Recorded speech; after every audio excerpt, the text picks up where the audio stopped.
Olá, meus amores, estamos aqui para mais uma aula de Brasil Colônia e hoje a nossa aula vai ser tiro, porrada e bomba. Isso mesmo, a gente vai estar falando dos principais conflitos no Brasil colonial, chamando atenção para as invasões estrangeiras e os conflitos da Inconfidência Mineira e a Conjuração Baiana.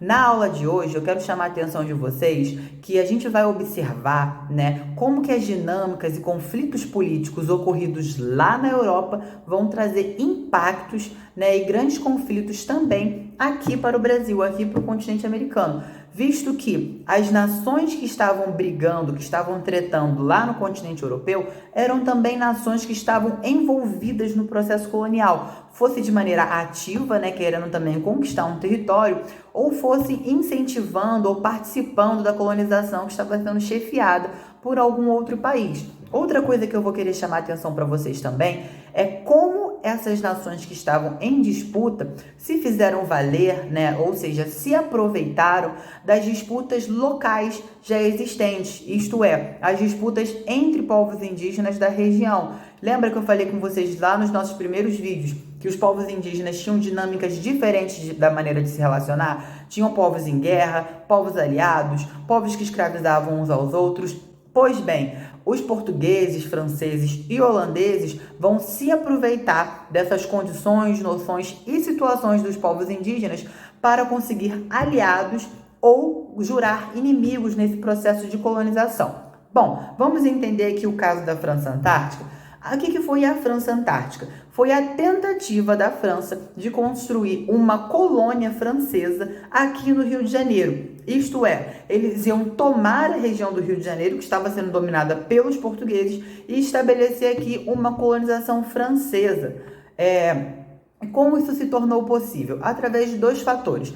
O primeiro fator: os franceses já tinham conhecimento dos povos indígenas e já tinham ótimas relações com esses povos, pois eles já vinham para cá estabelecer atividades comerciais, missões religiosas, missões de ajuda. Eles já estavam circulando pelo Rio de Janeiro e tendo contato com os povos indígenas daqui muito antes dos próprios portugueses começarem a ocupação desse território. Então eles já conheciam de cabo a rabo os conflitos que estavam acontecendo, e com quem eles poderiam vir a construir uma aliança ou não. Tanto que a invasão da ilha de Velaguignon, que foi o primeiro posto, o principal forte, da invasão francesa, que hoje é o território que a gente conhece como a Ilha do Governador, só foi possível graças à aliança entre os franceses e os tamoios.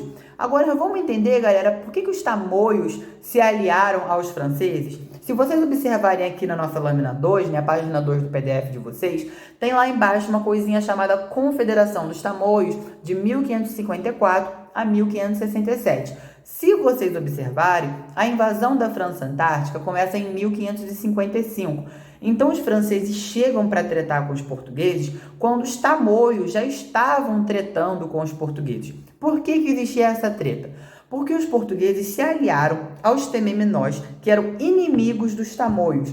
E aí, para declarar guerra contra os tamoios, conforme eles quiseram beneficiar os tememinós, que eram seus aliados, os portugueses lidavam com muita violência contra os indígenas tamoios. Eles escravizavam eles de maneira muito violenta, matavam eles, invadiam seus territórios, desequilibravam as disputas, desmatavam suas áreas, invadiam suas terras sagradas. Então os tamoios se aliaram a vários outros povos indígenas da região que também estavam sofrendo na mão dos portugueses e iniciaram a chamada Confederação dos Tamoios, que foi uma guerra declarada contra os portugueses com o objetivo de expulsar os portugueses dali.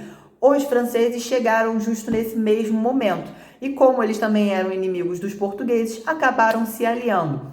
O que ocorre, é que os portugueses também fizeram uma aliança com indígenas muito poderosos, que foram os tememinós, que eram liderados pelo Araribóia, que foi uma grande liderança militar daquela época. No ano de 1560, os portugueses, com a ajuda do Araribóia e dos tememinós, conseguiram expulsar os franceses da ilha de Velaguignon, só que só no ano de 1565 que eles conseguiram expulsar os franceses totalmente do Brasil, porque eles tinham perdido seu forte, mas eles continuavam espalhados por aí.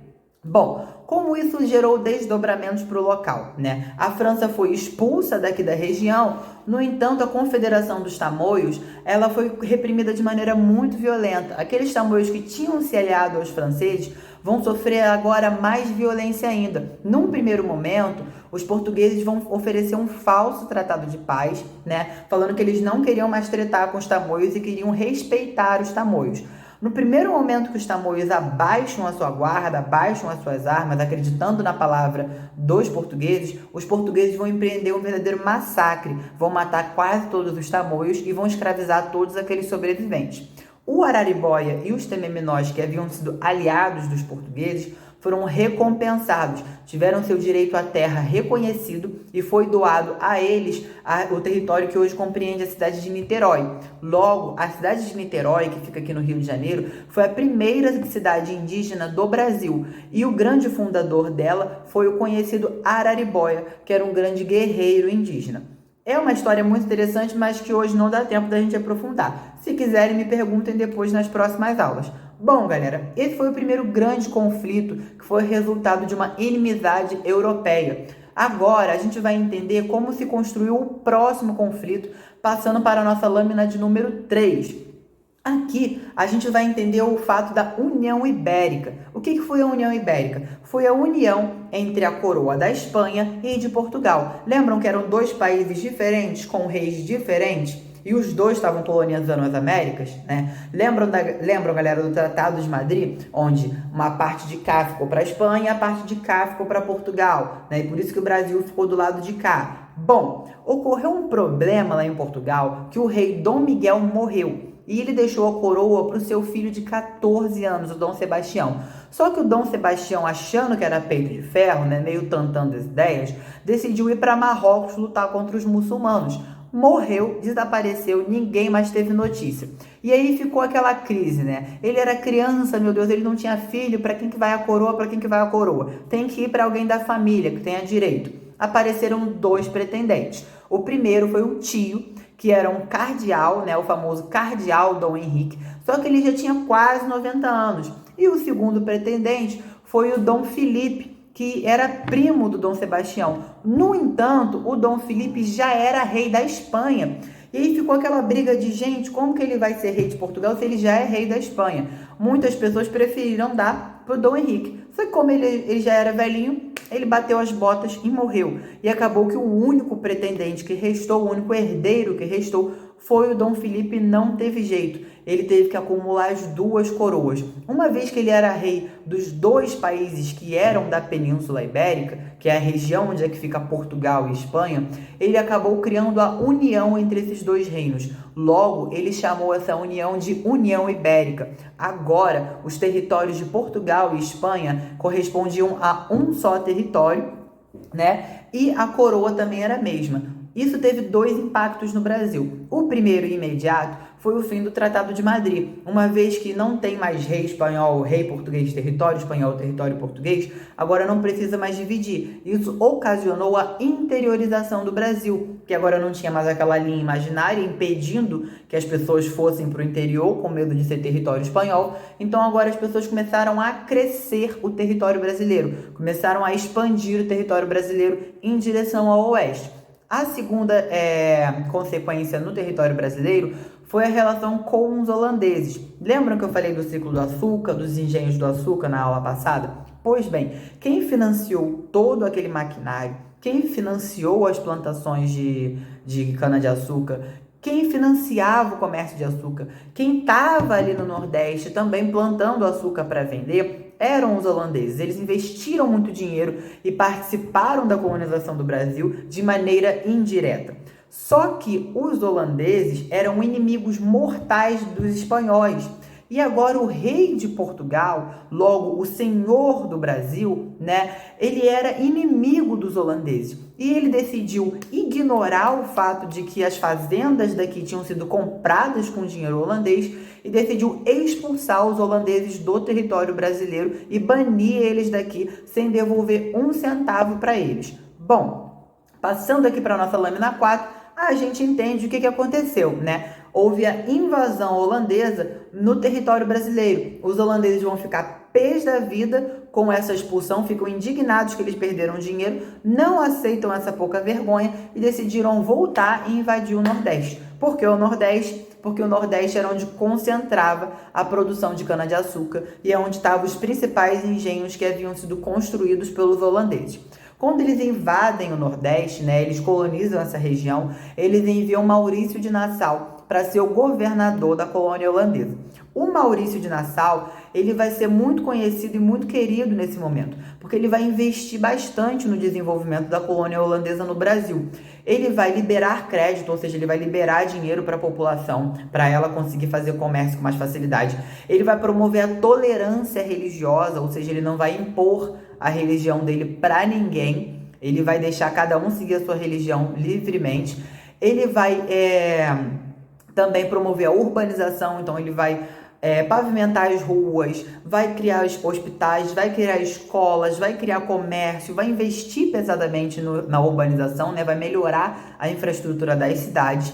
E ele vai investir também na vida cultural e científica do Nordeste. Ele vai trazer grandes pintores, grandes artistas para desenvolver a cultura e vai trazer também grandes cientistas para conhecer a nossa fauna e flora local, conhecer os nossos povos indígenas e estudar a nossa região. Bom, outra questão vai ser o relacionamento com os povos indígenas da região. Assim como teve o caso lá entre os franceses, né? Aqui também você vai ter os tapuias e parte dos potiguara que vão se aliar aos holandeses, pois eles não estavam tendo boas relações com os portugueses. E você vai ter outra parte dos potiguara que vão se aliar aos portugueses na tentativa de expulsar os holandeses daqui novamente. Bom, reparem aqui, o grupo potiguara se dividiu em dois. Isso chama atenção pra gente de que os povos indígenas, mesmo os que pertenciam a uma mesma comunidade, divergiam em opinião e tinham gostos diferentes, né? Isso chama atenção que havia disputa também dentro das comunidades. E esses colonizadores europeus se aproveitaram disso, assim como os povos indígenas se aproveitaram para fazer as alianças que mais beneficiavam a eles. Bom, galera, e o que vai gerar a crise, né? Como que vai acabar essa invasão holandesa, essa colonização holandesa no Brasil? Vai ser ocasionada principalmente pela demissão do Nassau. Lembra que eu falei que o Nassau ele é bem querido? Pois bem, ele vai ser demitido. Ele, quando vai embora, vai chegar um governante que era impopular, que ele era mais autoritário, e aí vai ocasionar a insurreição pernambucana, quando as pessoas que viviam em Pernambuco, elas vão se levantar e fazer uma revolta contra a presença dos holandeses, por dois motivos. Primeiro, os holandeses eram protestantes e os pernambucanos, eles eram católicos. Eles ficaram com medo de repente, os holandeses não serem mais tolerantes com a religião deles. Outra questão o Nassau liberou crédito lá atrás, ele deu empréstimo para as pessoas. Essas pessoas que estavam em Pernambuco, elas pegaram esse empréstimo e depois elas não queriam pagar. Elas ficaram com medo de terem que pagar com muitos juros. Então eles falaram, vamos expulsar os holandeses, vamos se aliar aos portugueses de novo, vamos se juntar com os portugueses e vamos tirar os holandeses daqui. E aí isso ocasionou, né, essa insurreição pernambucana, que teve como consequência a expulsão dos holandeses no ano de 1654. Com a expulsão dos holandeses, os portugueses decretaram guerra justa contra aqueles povos indígenas que tinham se aliado aos holandeses.